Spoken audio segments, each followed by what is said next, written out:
Bago natin simulan, maaari pa muna kayo tumayo at upang tayo ay manalangin. Sa ngalan ng Ama, ng Anak, ng Espiritu Santo. Angel of God, my guardian dear, to whom God's love leads me here. Ever this day be at my side to light and guide all and guide. Amen. Sa ngalan ng Ama, ng Anak, ng Espiritu Santo. Bago kayo umupo mga bata, maaari ba ninyong pulutin ang mga kalat sa inyong upuan at ayusin ang mga ito? Maaari ko bang malaman kung sino ang lumiban sa ating klase ngayon? Mahusay dahil walang lumiban sa ating klase ngayon. Ngayon, ay hinanda akong kalituntunin mo na ating dapat sundin upang maging maayos ang daloy ng ating leksyon. Una ay ang makinig sa guro. Pangalawa, panatilihin malinis ang pinag-aralan. Pangatlo, magtaas ng kamay kung nais sumabot. Pang-apat, gawin ang takdang aralin. At ang panghuli ay ang igalang ang guro at mga kaklase. Bago tayo magsimula sa bagong aralin, nais ko munang malaman kung inyo bang naaalala ang ating tinalakay noong nakaraang araw. Ano nga ba ang ating mga tinalakay noon? Tama. Ano nga ba ang pandiwa? Magaling. Ngayon, nais kong magbigay kayo ng mga halimbawa ng pandiwa. Mahusay at inyo bang naalala ang lahat ng mga iyo. Ngayon naman, bago tayo dumako sa bagong aralin, may ikwento muna ako sa inyo. Gusto niyo bang makinig ng kwento mga bata? May ihanda akong kwento dito at pagkatapos tukuyin ninyo ang mga panggalang nabanggit. Ang pamagat ng ating kwento ngayon ay ang araw sa paaralan ni Lisa. Isang umaga, si Lisa ay maagang gumising upang pumasok sa paaralan. Dinala niya ang kanyang bag at lapis.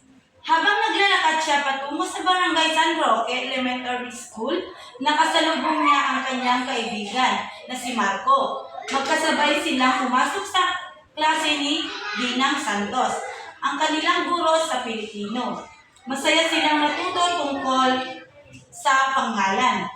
Pinakita ni Dinang Santos ang pagkakaiba ng pantangi at pambalana. Pagkatapos ng klase, naglaro sina Lisa at Marco sa paaralan. Umuwi si Lisa na masaya dahil marami siyang natutunan sa paaralan. Tingnan nga natin kung tama ba ang inyong mga kasagutan. Si Lisa, pangalan nga ba? Ang paaralan, tama ba? Bagat lapis.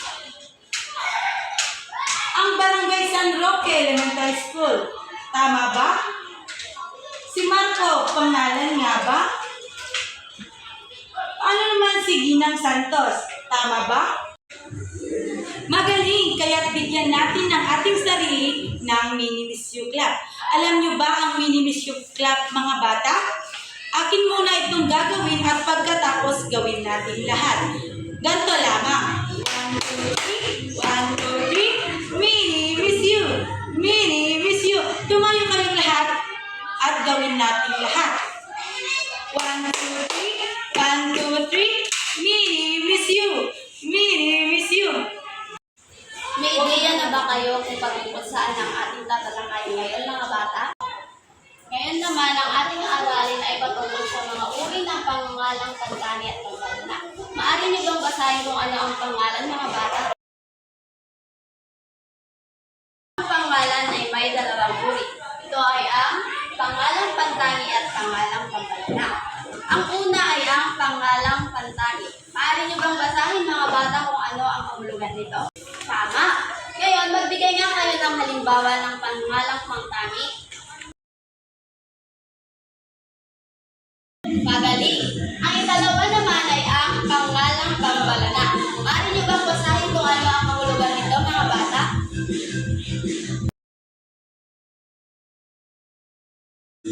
Ngayon, magbigay nga kayo ng halimbawa ng pangalang pambalana mga bata.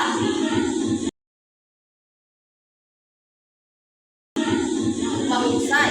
Lahat ng inyong mga sinabi ay tama. Ngayon, tumayo kayong lahat at bigyan natin ng ang galing-galing lang ang ating mga sarili. Alam nyo ba ito mga bata? Akin muna ang gagawin at pagkatapos ay gagawin natin lahat. 1, 2, 3. 1, 2, 3. Magaling, magaling, magaling. Ngayon, tumayo tayong lahat at ating gawin.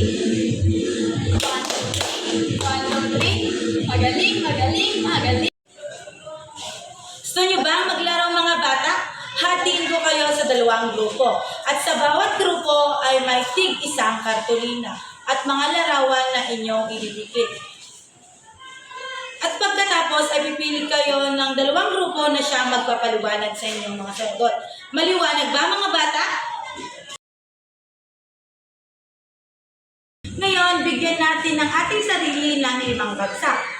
1, 2, 3, 4, 5. Ano nga ulit ang tinalakay natin ngayong araw mga bata?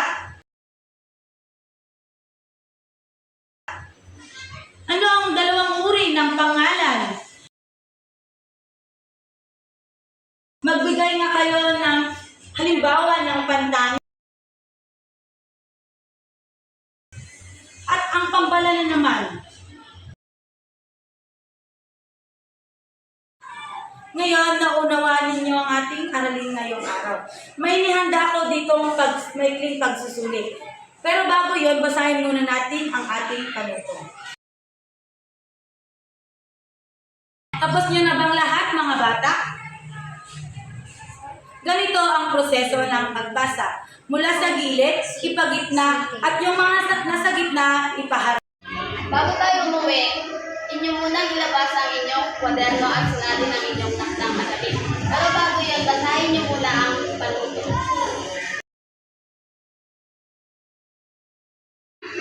Tapos nyo na ba mga bata?